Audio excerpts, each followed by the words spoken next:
Assalamualaikum warahmatullahi wabarakatuh. Halo semuanya teman-teman, selamat malam, selamat datang kembali di channel kesayangan kita, channel Ilo Ekstrim. Dan masih bersama saya Ilo.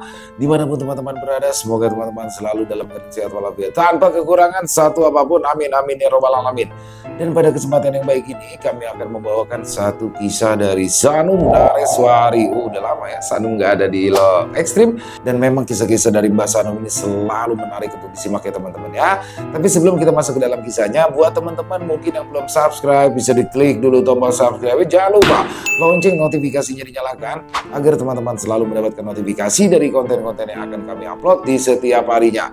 Kami juga ingin mengucapkan terima kasih ya kepada seluruh teman-teman yang sudah selalu setia hadir, yang sudah selalu mendukung kami, karena teman-teman kami selalu bersemangat berkarya di setiap harinya. Dan gak pakai berlama-lama lagi, pasti udah gak sabaran kan untuk masuk ke dalam kisahnya. Kita langsung saja masuk ke dalam kisahnya.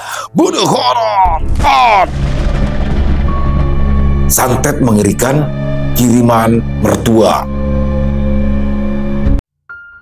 Winda merupakan seorang perempuan muda yang baru saja menikah dengan Surya, lelaki pilihan hatinya. Kehidupan mereka pun tampak sempurna pada awalnya. Setelah pesta pernikahan, mereka memutuskan untuk tinggal sementara di rumah orang tua Surya. Rumah mertuanya adalah rumah besar bergaya klasik dengan halaman luas yang dipenuhi tanaman hias dan pohon buah. Tembok rumahnya bercat putih yang terlihat bersih dan rapi, mencerminkan ketertiban pemiliknya.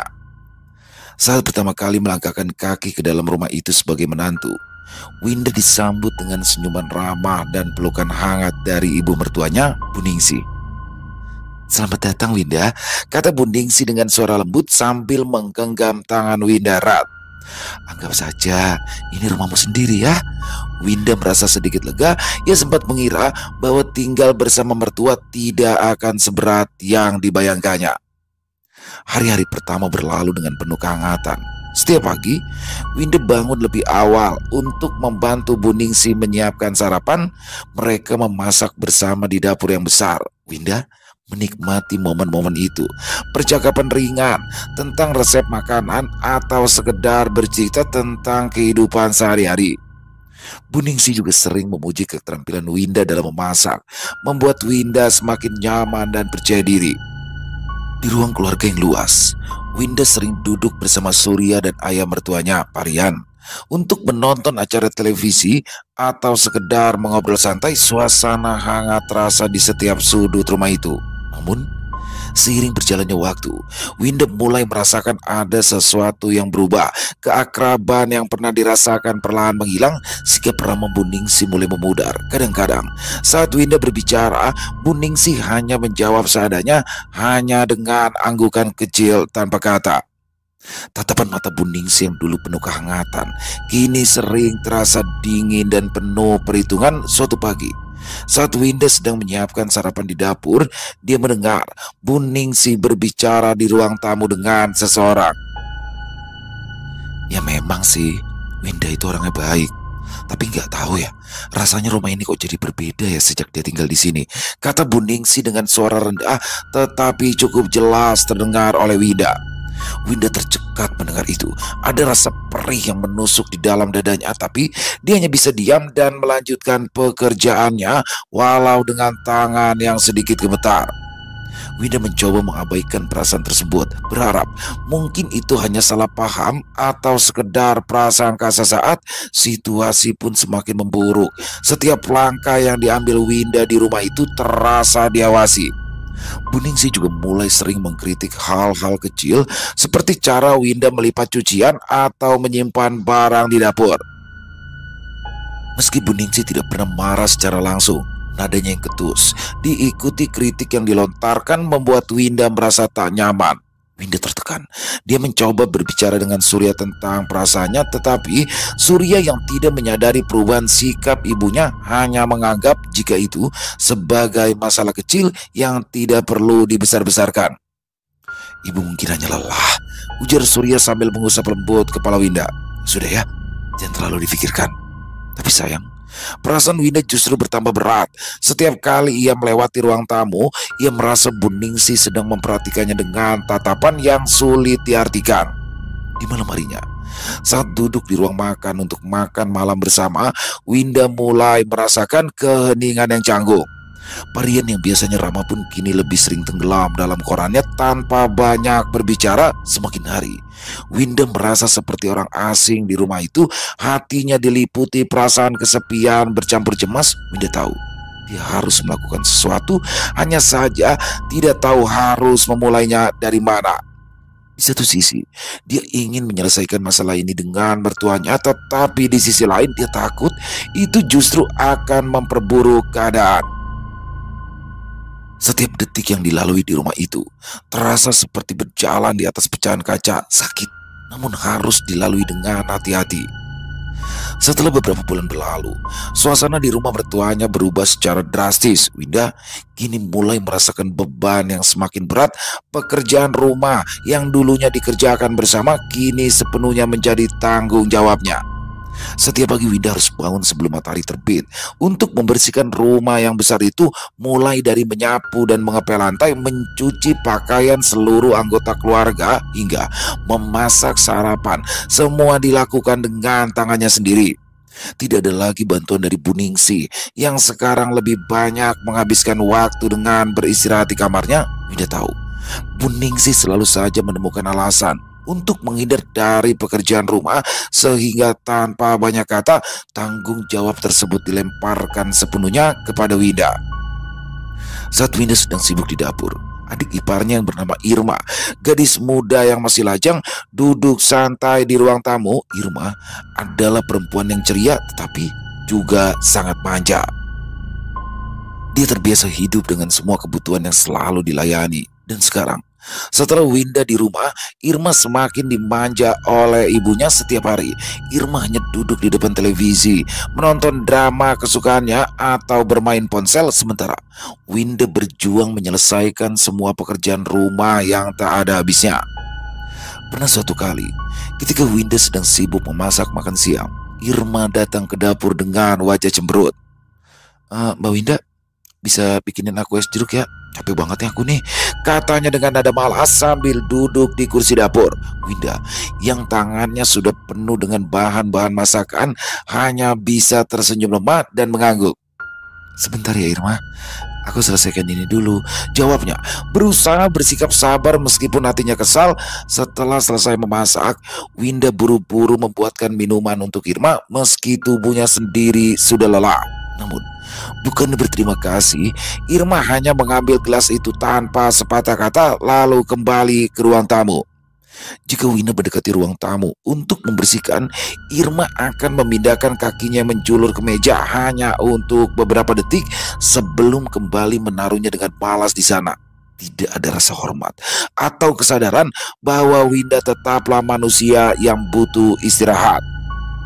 Bu Ningsi pun memperlihatkan sisi yang berbeda. Dia kerap kali memberikan perintah pada Winda dengan nada yang tidak lagi lembut, tapi cenderung menuntut. Win, jangan lupa ya, cucian di belakang sudah menumpuk. Segera dicuci, perintahnya sambil duduk di kursi membaca majalah. Bahkan ketika Winda baru saja selesai mencuci piring atau membersihkan lantai, Bu Ningsi tidak segan-segan memerintah lagi, seolah-olah Winda adalah asisten rumah tangga, bukanlah menantu yang telah menjadi bagian dari keluarga mereka. Winda merasa semakin terjebak dalam situasi ini. Dia tidak tahu kepada siapa dia harus mengadu. Surya, suaminya, selalu pulang larut malam karena tuntutan pekerjaan. Ketika Winda mencoba bercerita tentang keadaan di rumah, Surya hanya menanggapinya dengan anggukan singkat, menganggap jika itu adalah hal yang wajar dalam kehidupan keluarga. Kamu yang sabar aja, Win. Mungkin ya mereka masih beradaptasi dengan kehadiranmu di sini, kata Surya suatu malam dengan suara yang terdengar lelah. Winda mencibir. Tahu, ini bukan lagi soal adaptasi. Ini tentang bagaimana dirinya yang perlahan-lahan diperlakukan bukan sebagai menantu tetapi sebagai pelayan di rumah mertuanya. Setiap hari yang dilalui semakin membuatnya merasa kehilangan dirinya sendiri. Tubuhnya lelah, jiwanya pun ikut terkikis. Winda yang tadinya ceria dan penuh semangat kini lebih banyak diam dan menahan tangis. Satu-satunya momen Winda bisa sedikit melepaskan penat adalah saat Surya pulang dan mereka berdua duduk di kamar berbicara sebentar sebelum tidur. Sementara itu, perlahan-lahan dia mulai bertanya-tanya, apakah dia bisa bertahan lebih lama lagi di rumah mertuanya, atau apakah dia harus mencari jalan lain untuk keluar dari penderitaan yang semakin berat ini. Begitu, Winda bangun lebih awal untuk mempersiapkan sarapan bagi seluruh penghuni rumah. Dengan sigap, dia memotong sayuran, meracik bumbu dan menggoreng lauk pauk. Asap dari penggorengan dan aroma bumbu yang ditumis memenuhi dapur yang berukuran luas. Suara minyak dan gelegak air mendidih menjadi teman setia saat dia bekerja. Meskipun tubuhnya lelah, Winda selalu memastikan bahwa masakan yang disajikan di meja makan adalah yang terbaik, sama seperti yang diajarkan oleh ibunya dulu. Dia berharap setidaknya dengan ini dia bisa mendapatkan sedikit penghargaan dari keluarga mertuanya. Hanya saja semakin lama semakin nyata rasa ketidakadilan yang harus dia telan setiap harinya. Winda tidak pernah menyangka bahwa masakan yang telah ia siapkan dengan penuh perhatian setelah matang seringkali diambil oleh Bu Ningsih untuk disembunyikan di dalam kamar. Setiap kali makanan sudah siap dihidangkan, Bu Ningsih dengan santai masuk ke dapur, mengambil piring-piring berisi lauk pauk dan membawanya ke kamar. Biar gak cepet dingin, nanti dibawa ke meja makan kalau sudah mau makan, ujar Bu Ningsih dengan suara tenang tanpa sedikit pun menunjukkan rasa bersalah. Pada awalnya, Winda tidak terlalu memikirkan tindakan itu. Dia hanya menganggap Bu Ningsih mungkin ingin memastikan makanan tetap hangat. Ternyata kenyataannya jauh lebih menyakitkan. Winda mulai menyadari bahwa makanan tersebut hanya akan keluar dari kamar Bu Ningsih ketika seluruh anggota keluarga sudah duduk di meja makan. Pada saat itu, Winda disuruh menunggu di dapur, mengerjakan tugas lain sambil mendengarkan suara canda tawa mereka di ruang makan. Pernah suatu hari, setelah semua orang selesai makan, Winda masuk ke ruang makan dengan harapan masih ada sedikit makanan tersisa untuknya. Tetapi yang dia temui hanyalah piring-piring kosong.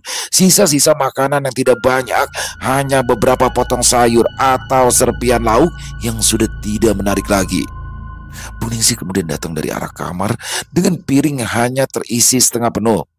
"Ini untuk kamu, Winda, makan di dapur ya," kata Bu Ningsih sambil meletakkan piring di meja dapur dengan tatapan datar. Dengan perasaan yang semakin terluka, Winda duduk di dapur yang sepi, menghadapi sepiring nasi yang dijatah seadanya. Nasinya dingin, tidak lagi mengepul hangat seperti ketika pertama kali ia sajikan. Lauknya pun sama, sisa-sisa dari apa yang tersisa di meja makan. Saat menyuapkan nasi ke mulutnya, air mata Winda menetes, tapi cepat-cepat dihapus sebelum ada yang melihat. Rasa lapar yang ia rasakan bukanlah hanya lapar fisik, tetapi juga lapar akan kasih sayang dan pengakuan yang mungkin tak pernah ia terima. Perlakuan semacam ini berulang setiap hari. Bu Ningsih tampak semakin ketat dalam menjatah nasi untuk Winda. "Jangan banyak-banyak, kita itu harus hemat, ingat," ujar Bu Ningsih pada suatu pagi ketika Winda hendak mengambil nasi. Padahal Winda tahu bahwa persediaan makanan di rumah itu lebih dari cukup. Meski begitu, dia hanya bisa mengangguk lemah, tak berani membantah. Ketika semua orang sudah makan dan pergi meninggalkan ruang makan, barulah Winda bisa menikmati sisa-sisa yang ada. Dia menunduk, menyuap makanan dengan perasaan hampa. Suara sendok beradu dengan piring menjadi satu-satunya suara yang menemani. Sementara ruangan yang tadinya penuh dengan percakapan kini kembali sunyi. Winda merasa seperti bayang-bayang yang tak terlihat selalu ada, tapi tak pernah diakui. Setiap suapan terasa getir, setiap gigitan menambah beban di hatinya. Dalam hatinya, Winda mulai meragukan apakah dia bisa bertahan lebih lama lagi di bawah perlakuan yang semakin tidak manusiawi ini. Malam itu, Winda duduk di tepi ranjang dengan wajah yang penuh keletihan. Matanya sembab karena terlalu banyak menangis seharian, tak lagi bisa menyembunyikan perasaan tertekannya. Di sebelahnya, Surya baru saja masuk ke kamar setelah mandi dengan wajah yang tampak tenang tanpa tidak menyadari gejolak batin istrinya. Winda menggenggam ujung dasternya erat-erat, mencoba mengumpulkan keberanian untuk membicarakan hal yang sudah lama ia pendam. "Mas, aku nggak bisa tinggal di sini lagi." Suara Winda terdengar parau, hampir berbisik penuh dengan kepasrahan. Surya berhenti mengeringkan rambutnya, lalu menoleh ke arah istrinya dengan tatapan heran. "Kenapa, Win? Ada apa lagi?" Surya merespon dengan tenang seperti biasa, seolah yang dihadapi hanyalah keluhan kecil yang bisa diselesaikan dengan mudah. Dengan air mata yang mulai menggenang, ia meraih tangan suaminya, memegangnya erat. "Aku sudah gak tahan, Mas. Setiap hari aku diperlakukan seperti pembantu di rumah ini. Masakan yang aku masak malah disembunyikan, dan aku hanya bisa makan kalau mereka sudah selesai. Nasiku pun dijatah. Apa kamu gak lihat? Aku semakin kurus." Surya terdiam, melihat Winda dengan tatapan yang bingung bercampur cemas. Dia tahu bahwa Winda sudah mengalami banyak tekanan sejak mereka tinggal di rumah orang tuanya, tapi dia tidak menyangka bahwa hal ini sudah sampai pada titik yang begitu parah. Surya menunduk, mencoba mencerna semua yang baru saja didengar, tapi sebelum dia bisa merespon, Winda kembali berbicara. "Apalagi sekarang aku sedang hamil, Mas. Aku bukan hanya khawatir tentang keadaan diriku sendiri, tapi juga tentang anak kita. Aku butuh istirahat cukup, makanan cukup, dan yang terpenting, aku butuh ketenangan, Mas. Kalau terus begini aku takut sesuatu akan terjadi pada bayi kita," kata Winda dengan suara yang pecah di akhir kalimat. Dia meremas perut yang masih datar, tapi sudah menyimpan kehidupan baru yang sangat rentan. Surya menarik nafas dalam, merasakan dilema berat dengan situasi ini. Dia mencintai Winda dan tahu bahwa dia harus melakukan sesuatu, tapi di sisi lain, dia juga merasa terikat pada orang tuanya yang sudah memberikan banyak hal padanya selama ini. Tapi melihat Winda yang begitu menderita, dengan mata yang memohon, serta tubuh yang semakin melemah, Surya tahu bahwa dia tak bisa lagi menunda keputusan ini. "Baik, Win, kita harus pindah. Aku akan mencari kontrakan secepatnya," jawab Surya akhirnya. Meski berat, dia tahu bahwa ini adalah keputusan yang benar. Winda butuh lingkungan yang lebih baik, dan sebagai suami sudah menjadi tanggung jawabnya untuk memastikan bahwa istri dan juga anaknya dalam kondisi aman dan nyaman. Mendengar jawaban Surya, air mata Winda mengalir semakin deras, bukan karena sedih, tapi karena lega. Pada akhirnya, dia bisa melihat secerca harapan di tengah kesulitan yang selama ini dihadapi. Dia mengangguk pelan, merasa sedikit beban di pundaknya terangkat. "Kapan kita pindah, Mas?" tanya Winda dengan suara lirih, berharap keputusan ini segera bisa direalisasikan. "Sepatnya ya. Aku akan mulai mencari besok pagi. Kamu gak usah khawatir ya. Kita akan segera keluar dari rumah ini," janji Surya sambil meraih bahu Winda lalu menariknya ke dalam pelukan. Dia mencium kening Winda dengan lembut, mencoba memberikan rasa aman yang selama ini Winda rindukan. Winda merasa sedikit tenang dalam pelukan suaminya. Setidaknya Surya sudah mendengarkan dan berjanji untuk memperbaiki keadaan mereka. Malam itu, untuk pertama kalinya dalam beberapa bulan terakhir, Winda bisa tidur dengan sedikit rasa damai di hatinya. Pagi berikutnya, Winda bangun dengan perasaan yang berbeda. Meski masih ada ketegangan di rumah, dia tahu bahwa sebentar lagi dirinya akan keluar dari lingkungan yang membuatnya tertekan ini. Dan benar saja, di sore harinya, Surya pulang dengan wajah yang penuh senyum setelah menghabiskan waktu berjam-jam untuk mencari kontrakan yang sesuai. Begitu sampai di rumah, dia langsung mencari Winda yang berada di dapur, membersihkan peralatan masak yang tadi digunakan. Winda yang sedang membilas sabun menggunakan air mengalir langsung menoleh ketika mendengar suara langkah kaki. "Aku sudah dapat kontrakan," Surya berkata penuh semangat. Winda menghentikan pekerjaannya, menatap Surya dengan mata berbinar yang dipenuhi semangat. "Beneran, Mas? Kita bisa pindah?" tanyanya seakan tidak percaya bahwa harapannya akhirnya terwujud. Surya mengangguk sambil tersenyum lebar. "Iya, Win, tempatnya tidak besar sih, tapi cukup nyaman untuk kita berdua. Dan yang terpenting, Harganya terjangkau, ujarnya. Mendengar kabar itu, Winda merasa ada beban berat yang terangkat dari pundaknya setelah berbulan-bulan ia bertahan dengan perlakuan yang tidak adil dari mertuanya. Kini, dia akhirnya bisa melihat secercah cahaya di ujung lorong gelap. Tetapi, kebahagiaan itu tidak berlangsung lama ketika Winda menyadari bahwa mereka mungkin belum cukup uang untuk membayar uang muka kontrakan. Ekspresinya sedikit berubah, tetapi segera berusaha menyembunyikan kekhawatirannya. Surya, yang sudah mengenal istrinya dengan baik, langsung memahami apa yang sedang difikirkan Winda. "Jangan khawatir soal uangnya, Win. Aku akan segera mencari cara," ujar Surya dengan nada meyakinkan. Akan tetapi, Winda tahu bahwa cara yang dimaksud Surya pastinya tidak akan cukup cepat untuk menyelesaikan masalah mereka. Setelah berpikir keras, Winda mengeluarkan kotak perhiasannya yang disembunyikannya di dalam lemari. Di dalamnya terdapat satu-satunya cincin emas yang ia miliki, hadiah dari ibunya saat pernikahannya dengan Surya. Cincin itu tidak besar, tetapi penuh dengan kenangan. Dengan berat hati, Winda memutuskan untuk menjualnya agar bisa membantu membayar uang muka kontrakan. Dia menunjukkan cincin emas itu kepada Surya. "Aku akan menjual ini, Mas, dan kita bisa menggunakan uangnya untuk bayar kontrakan." Surya terdiam sejenak. Ia merasa terharu dengan pengorbanan Winda. Dia tahu betapa berharganya cincin itu bagi istrinya, sekaligus betapa besar cintanya pada keluarga. "Ah, kamu nggak perlu melakukan ini, Win. Aku cuma mau cepat pindah, Mas.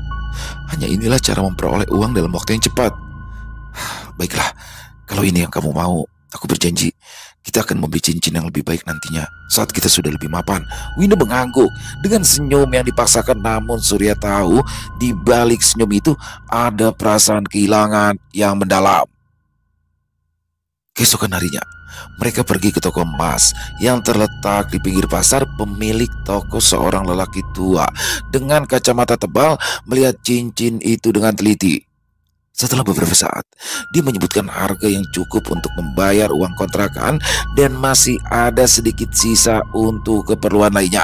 Dengan perasaan campur aduk, Winda menerima uang tersebut. Ketika mereka keluar dari toko, Winda merasakan hembusan angin sejuk yang seakan-akan membawa serta beban dari hatinya. Mereka berjalan pulang dalam diam, tetapi ada perasaan lega yang mengalir di antara mereka. Mereka tahu bahwa dengan uang itu mereka bisa memulai hidup baru di tempat yang lebih damai. Surya mengajak Winda mampir ke pemilik rumah kontrakan, sekaligus memperlihatkan bangunan yang akan mereka huni. Meski rumah kontrakan mereka tidaklah besar, bagi Winda tempat itu seperti istana. Dindingnya terbuat dari kayu dengan warna yang sudah mulai pudar tapi masih kokoh. Halaman kecil di depannya cukup untuk menanam beberapa bunga atau sayuran, dan ruang tamunya cukup luas untuk menampung satu set kursi dan meja. Dapur sederhana tetapi bersih, dengan jendela kecil yang menghadap ke halaman belakang. Saat Winda melangkahkan kakinya untuk pertama kali ke dalam rumah itu, dia merasakan rasa damai yang mengisi hatinya. "Bagaimana, Win?" tanya Surya. "Aku suka, Mas. Suka banget." Winda menjawab tenang, matanya bercahaya. Akhirnya, Surya dengan membantu Winda menatap barang-barang yang baru mereka beli. Di tengah-tengah kesibukan itu, Surya menarik Winda ke dalam pelukan, mencium keningnya dan berbisik, "Ini adalah awal hidup baru kita, Win. Maafkan aku, selama ini sudah banyak mengecewakanmu." Winda tersenyum, merasa bahwa semua yang telah ia lalui akhirnya terbayar. Di rumah kecil ini, dia yakin mereka akan menemukan kebahagiaan sesungguhnya tanpa ada yang bisa mengganggu ketenangan mereka lagi.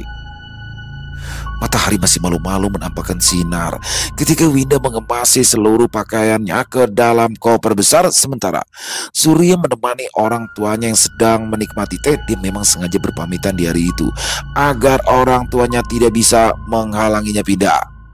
Winda berusaha menyelesaikan pekerjaannya secepat mungkin. Dia ingin segera keluar dari rumah ini, tempat di mana begitu banyak tekanan dan luka batin tergores di hatinya. Saat dia sibuk membereskan barang-barang, Bu Ningsih masuk ke dalam kamar dengan langkah tergesa-gesa, wajahnya tampak merah padam, alisnya berkerut karena marah. Di belakangnya, Irma yang masih mengenakan baju tidur mengikuti ekspresi yang tidak kalah marah. "Winda, apa-apaan ini?" teriak Bu Ningsih. Suaranya menggelegar di seluruh ruangan, membuat Winda berhenti sejenak. Winda menatap ibu mertuanya tenang. Dia bisa merasakan amarah Bu Ningsih yang sudah meluap, tapi memutuskan mengabaikannya. "Bu, kami sudah memutuskan untuk pindah. Kami sudah dapat rumah kontrakan. Dan mulai hari ini kami akan tinggal di sana," katanya dengan suara lembut. "Durhaka kamu. Menantu macam apa kamu ini, Winda? Baru beberapa bulan menikah, sudah berani-beraninya memisahkan anak dari orang tua." Suara Bu Ningsih semakin meninggi, penuh dengan kemarahan yang meledak-ledak. Dia melangkah maju, mendekati Winda dengan tatapan tajam seolah menembus hatinya. Winda menghela nafas dalam-dalam, mencoba terlihat tenang meski kakinya gemetar. "Bu, saya tidak bermaksud memisahkan Surya dari ibu. Kami hanya ingin hidup mandiri, dan seperti keluarga lainnya, saya juga sedang hamil, Bu. Saya butuh istirahat yang cukup dan lingkungan yang tenang," jawabnya dengan suara lirih saat berusaha menjelaskan situasinya. Namun, penjelasan Winda itu hanya membuat Bu Ningsih semakin marah. Alasan? Semua ini hanya alasanmu saja, kan? Kamu pikir dengan pindah hidupmu akan lebih baik? Kau hanya menipu anakku agar membuatnya meninggalkan keluarga, makinya sambil melambaikan tangannya dengan gerakan yang kasar. Irma ikut menimpali dengan nada yang sinis. Mbak, kamu ini kok memang menantu yang gak tahu diri sih? Ibu loh yang selama ini ngerawat Mas Surya, memberikan segalanya untuk dia. Sekarang kamu mau merampas Mas Surya dari kami? Egois. Winda merasakan panas di matanya, tetapi ia menahan air mata yang mulai menggenang. Dia tidak ingin memperlihatkan kelemahannya di hadapan mereka. Dia tahu bahwa apa yang mereka katakan tidak benar, tetapi tuduhan itu tetap terasa menyakitkan. Surya yang sedari tadi diam mendengarkan, akhirnya melangkah maju, berdiri di antara Winda dan ibunya. Ia menatap ibunya. "Ibu, Winda ini bukan menantu yang durhaka, Bu. Kami berdua pindah bukan karena ingin menjauh dari ibu, tapi karena kami ingin memulai hidup sendiri, hidup mandiri, dan membangun keluarga kecil kami. Aku masih anak ibu, Bu, dan aku akan selalu mencintai ibu. Tapi tolong, Bu, mengertilah dengan keputusan kami." Bu Ningsih terdiam sejenak. Ia terkejut oleh ketegasan anak yang jarang dia lihat, tetapi bukan berarti kemarahannya segera reda. Dia menghela nafas panjang, matanya menyipit karena kebencian yang teramat dalam. "Pergilah kalau begitu. Tapi ingat, jangan pernah kembali ke rumah ini. Jika suatu saat kamu menyesal, Surya, karena saat itu pintu rumah ini tidak akan terbuka lagi untukmu." Kata-kata itu menggema keras di seluruh ruangan, membuat Surya tercengang tak percaya. Dia tidak mengerti kenapa ibunya begitu murka hanya karena alasan sepele itu saja. Winda menundukkan kepala, hatinya nyeri mendengar sumpah yang diucapkan oleh Bu Ningsih. Tapi Surya lekas menggenggam tangan Winda erat-erat, memberikan kekuatan yang ia butuhkan untuk melangkah maju. Dengan langkah berat, mereka membawa barang-barang mereka keluar dari rumah itu. Di depan pintu, Winda berhenti sejenak, menatap pintu rumah yang telah menjadi saksi dari segala kesedihannya. Dia menelan ludah, merasakan perih di dadanya, lalu melangkah keluar tanpa menoleh lagi. Surya mengikuti di belakang, menutup pintu dengan pelan, seolah-olah itu adalah tanda akhir dari bab yang penuh kepahitan dalam hidup mereka. Di dalam hatinya, dia berjanji bahwa mulai sekarang dia akan melindungi Winda dan anak mereka, memastikan keluarganya yang baru ini tidak akan pernah lagi merasakan penderitaan yang sama. Mereka berjalan keluar, meninggalkan rumah dan segala kenangan buruk di dalamnya. Meskipun hati Winda merasa bersalah karena telah memisahkan Surya dengan kedua orang tuanya, dia tahu bahwa ini adalah langkah yang harus diambilnya agar ia tidak gila. Dia ingin menjadi istri dan ibu yang bahagia tanpa bayang-bayang perlakuan yang menyakitkan dari mertuanya. Setelah pindah ke rumah kontrakan yang baru, Winda akhirnya merasakan kedamaian yang sudah lama ia rindukan. Rumah kontrakan itu memanglah tidak besar, hanya terdiri dari 2 kamar tidur, sebuah ruang tamu kecil yang menyatu dengan dapur, serta kamar mandi sederhana di belakang. Akan tetapi bagi Winda, tempat ini jauh lebih berarti dibandingkan rumah mewah milik mertuanya. Disinilah dia merasa bebas dan bisa menjadi dirinya sendiri tanpa tekanan atau perlakuan yang menyakitkan. Ketika sinar matahari pertama menembus tirai tipis di jendela kamar, Winda terbangun. Dengan perasaan lebih ringan dari biasanya, dia menghirup udara segar yang masuk melalui celah-celah jendela, menikmati ketenangan yang menyelimuti rumah baru mereka. Suara burung-burung berkicau di luar sana memberikan nyanyian alam yang menegangkan jiwa. Surya yang masih tertidur di sampingnya tampak lebih rileks dibandingkan beberapa minggu terakhir. Winda tersenyum melihat suaminya yang kini bisa beristirahat dengan tenang tanpa beban pikiran tentang perdebatan dari keluarganya. Dengan hati-hati, Winda bangkit dari tempat tidurnya, berusaha agar tidak membangunkan Surya. Dia berjalan ke dapur, merasakan dinginnya lantai keramik yang menyentuh telapak kakinya. Meski dapur ini sederhana, dengan peralatan memasak yang terbatas, Winda merasa lebih nyaman di sini. Ini adalah tempat di mana dia bisa memasak dengan tenang tanpa khawatir masakannya disembunyikan atau dijatah oleh orang lain. Winda membuka lemari kecil di dapur, mengambil beberapa bahan untuk sarapan pagi. Dia mulai memasak dengan penuh semangat, merasakan kebahagiaan dalam setiap gerakan tangannya. Aroma harum dari nasi goreng yang sedang ia aduk di wajan menyebar ke seluruh ruangan, menambah kenyamanan di pagi itu. Sambil menunggu masakan datang, Winda duduk di kursi kecil yang ada di dekat meja makan. Pandangannya jatuh pada jendela yang menghadap ke halaman belakang rumah kontrakan mereka. Di sana, dia melihat sepetak kecil tanah yang belum digarap. Dia mulai membayangkan akan menanam beberapa bunga atau sayuran di sana, mengisi hari-harinya dengan kegiatan yang menyenangkan. Setelah beberapa saat, Surya terbangun dan mendekati Winda yang masih sibuk di dapur. Dia tersenyum melihat istrinya yang terlihat lebih bahagia dan segar daripada sebelumnya. "Sarapan apa hari ini, Win?" Tanyanya dengan suara yang masih serak karena baru bangun tidur. Winda menoleh, memberikan senyum hangat kepada Surya. "Nasi goreng sederhana, semoga cukup untuk mengisi perutmu yang besar itu, Mas."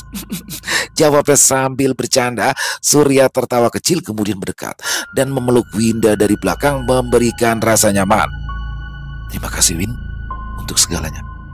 Aku tahu ini tidak mudah bagimu, tapi aku janji kita akan membangun hidup yang lebih baik di sini." Bisiknya di telinga Winda. Winda mengangguk, merasakan air mata kebahagiaan mengalir di pipinya. Dia yakin telah menemukan kedamaian yang selama ini ia cari. Meski tantangan masih akan terus datang, Winda yakin mereka bisa menghadapinya bersama sebagai pasangan yang saling mendukung dan mencintai. Di tempat inilah mereka akan memulai hidup baru, membangun keluarga kecil mereka dengan penuh cinta dan harapan. Sebulan kemudian, Surya baru saja pulang dari tempat kerjanya. Matahari sudah hampir tenggelam ketika ia melangkah masuk ke dalam rumah kontrakan yang sederhana itu. Winda yang sedang menyiapkan makan malam di dapur menyambutnya dengan senyuman hangat. Hanya saja, Surya tampak berbeda hari ini. Raut wajahnya terlihat cemas, seolah-olah ada sesuatu yang membebani pikirannya. "Ada apa, Mas? Kenapa wajahmu terlihat murung?" tanya Winda dengan lembut sambil meletakkan piring di meja makan. Surya menghela nafas panjang dan duduk di kursi, menundukkan kepalanya sejenak sebelum akhirnya berbicara. Tadi ibu menelponku di kantor," ucapnya pelan sambil mencoba memilih kata-kata yang tepat. Winda menghentikan langkahnya sejenak, menatap Surya dengan pandangan penuh perhatian. Dia bisa merasakan bahwa apa yang akan dikatakan suaminya itu bukanlah hal yang mudah. "Ibu bilang apa, Mas?" tanya Winda meskipun hatinya sudah mulai merasa tidak tenang. Surya menatap mata Winda dengan penuh kesedihan. "Ibu minta agar semua uang gajiku diserahkan kepadanya. Katanya nanti ibu yang akan memberikan jatah belanja untuk kita sebesar 1 juta rupiah setiap bulan." Winda terkejut. 1 juta? Tapi itu kan gak cukup, Mas. Kita punya kebutuhan sendiri. Apalagi sekarang aku sedang hamil. Bagaimana bisa kita hidup dengan 1 juta? Katanya dengan suara yang bergetar. Surya mengangguk. Ia memahami kekhawatiran istrinya. "Aku tahu, Win. Itulah mengapa aku menolak permintaan ibu. Aku katakan padanya bahwa aku hanya bisa memberikan 1 juta untuk ibu dan sisanya akan aku berikan padamu untuk kebutuhan kita. Aku sudah tidak bisa seperti dulu lagi menyerahkan semuanya kepada ibu. Winda merasakan kelegaan kala mendengar keputusan Surya, meski kekhawatiran tetap saja ada. Dia tahu bahwa Bu Ningsih tidak akan menerima penolakan itu dengan mudah. Lalu reaksi ibu bagaimana, Mas? Tanyanya hati-hati. Surya menghela nafas panjang lagi, menatap lantai dengan tatapan kosong. Ibu marah besar, Win. Dia mengutukku, mengatakan bahwa hidupku akan sengsara karena tidak nurut. Ibu bilang aku anak durhaka yang pasti akan menerima balasan di dunia dan akhirat nanti. Winda merasakan hawa dingin menjalar di tubuhnya saat mendengar kata-kata itu. Dia tahu betapa beratnya kutukan dari seorang ibu, apalagi jika diucapkan penuh kemarahan. Winda duduk di samping Surya, menggenggam tangannya erat. Mas, kamu sudah membuat keputusan yang benar. Kita harus tetap bersama dan juga saling mendukung. Aku percaya dengan usaha dan doa kita pasti bisa melewati semua ini, katanya dengan suara lembut. Kamu itu bukan anak durhaka. Yang kamu lakukan saat ini memang sudah seharusnya sebagai seorang suami yang bertanggung jawab pada istri dan juga calon anakmu. Surya menatap istrinya, menemukannya kebenaran dalam kata-kata Winda. Dia tersenyum tipis. Aku harap begitu, Win. Aku hanya ingin kita bisa hidup tenang dan membangun keluarga kita dengan baik.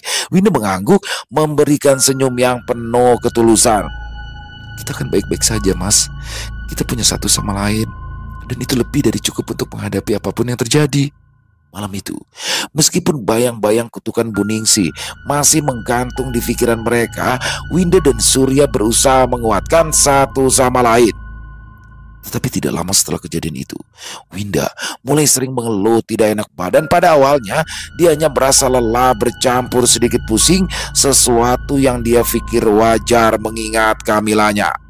Seiring berjalannya waktu, gejala-gejala itu semakin parah. Kepala Winda sering terasa berat, apalagi ketika suatu hari dia merasakan benjolan kecil mulai muncul di kulit kepalanya. Benjolan itu semakin hari semakin membesar, dan bukan hanya satu, banyak benjolan serupa mulai muncul di seluruh bagian kepalanya, membuatnya kesakitan setiap kali dia menyentuhnya. Surya sangat khawatir melihat kondisi istrinya yang semakin melemah, sehingga mereka segera pergi ke dokter. Rupanya, walau sudah mengunjungi beberapa dokter dan mengkonsumsi berbagai obat, tidak ada yang bisa meringankan penderitaan Winda. Benjolan-benjolan di kepalanya berubah menjadi bisul menyakitkan, sehingga Winda semakin menderita.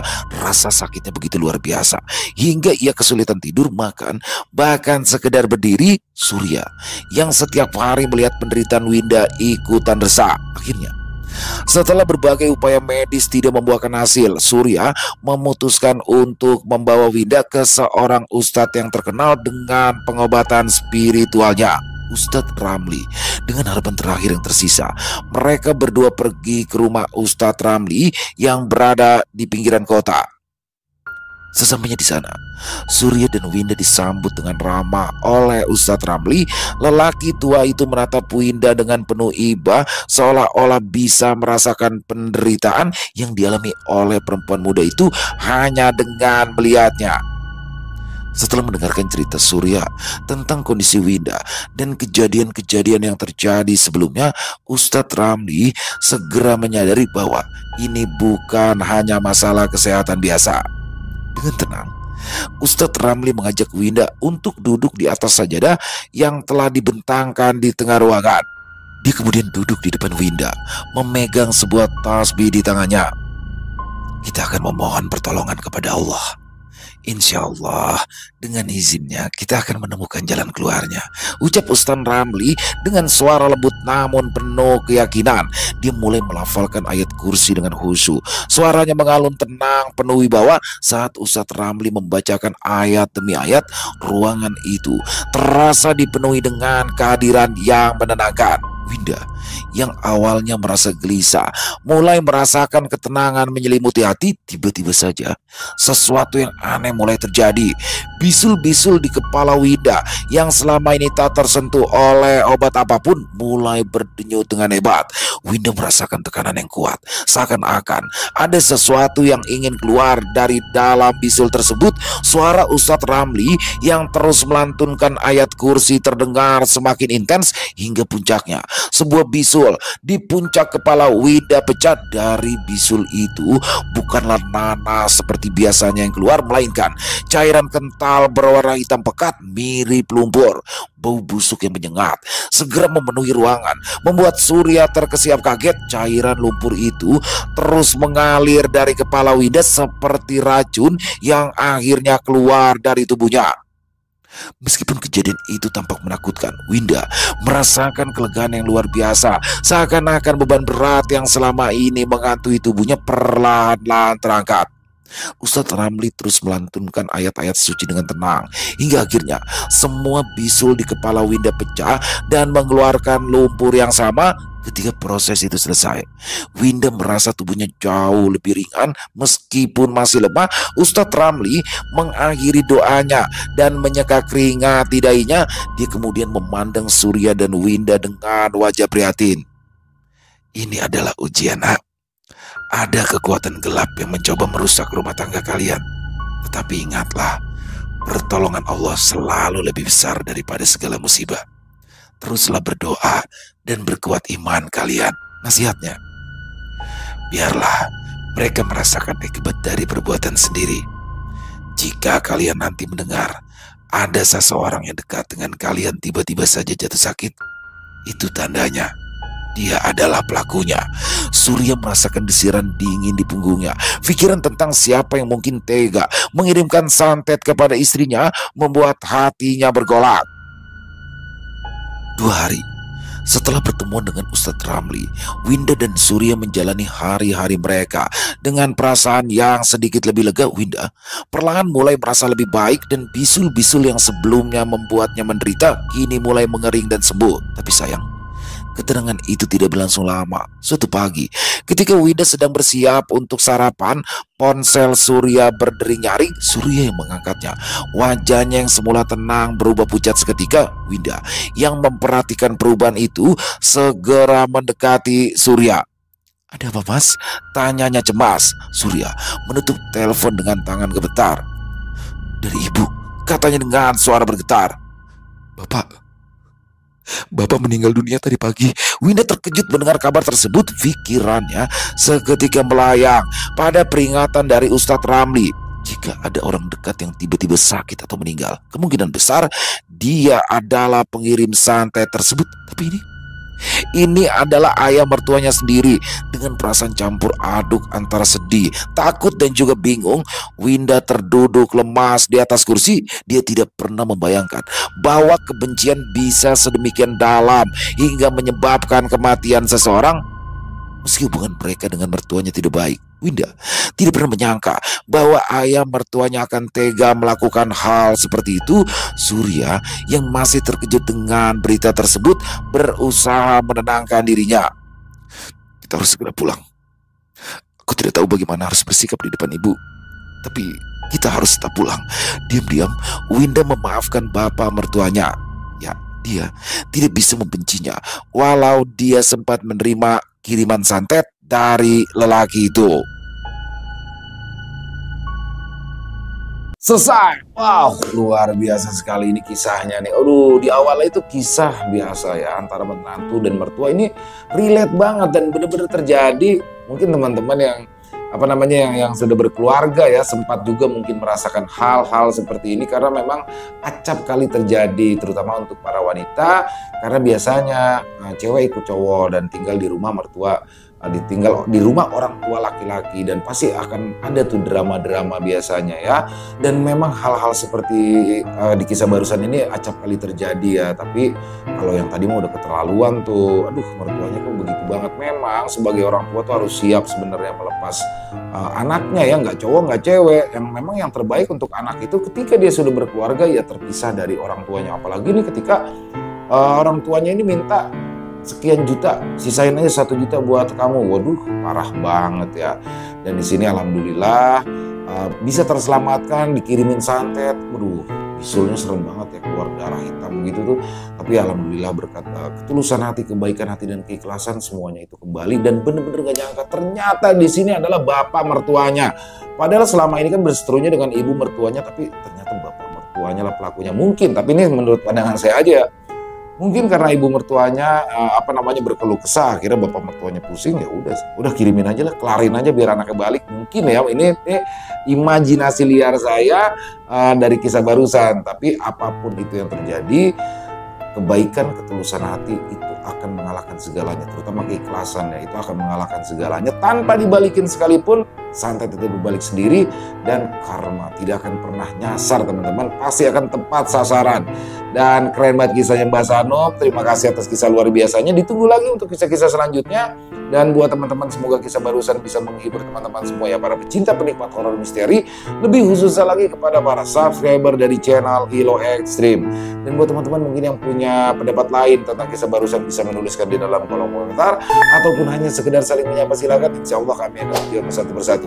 Buat yang suka dengan videonya, bisa diklik tombol like, tombol jempolnya, boleh juga dibantu di share ya link videonya ke teman-teman yang lain agar juga ikut merasa terhibur. Dan buat teman-teman yang belum subscribe, bisa diklik dulu dong tombol subscribe. Jangan lupa lonceng notifikasinya dinyalakan agar teman-teman selalu mendapatkan notifikasi dari konten-konten yang akan kami upload di setiap harinya. Dan untuk channel ILO Extreme, kami upload setiap hari teman-teman ya, setiap malam jam 7 malam waktu Indonesia bagian Barat. Dan buat teman-teman mungkin yang punya kisah horor misteri ya, yang diangkat dari kisah nyata berdasarkan pengalaman pribadi, apabila mungkin berkenan dibawakan di channel kami, silakan bisa mengirimkannya ke nomor telepon kami yang ada di sini, dan bebas ya. Kirimannya boleh dalam bentuk tulisan, boleh dalam bentuk rekaman suara, senyamannya teman-teman aja. Dan buat teman-teman yang sudah mengirimkan kisah, kami ucapkan terima kasih. Di akhir kata, saya ILO mengucapkan permohonan maaf apabila mungkin dalam pembawaan kisahnya ada kata-kata saya yang salah, ataupun ada kata-kata saya mungkin yang kurang berkenan. Saya mohon dibukakan pintu maaf yang seluas-luasnya, dan sampai berjumpa lagi di konten-konten kami selanjutnya. Pasti tidak kalah ngerinya, pasti tidak kalah seramnya, masih bersama saya ILO di channel ILO Extreme. Salam sehat, sukses selalu untuk kita semua. Assalamualaikum warahmatullahi wabarakatuh.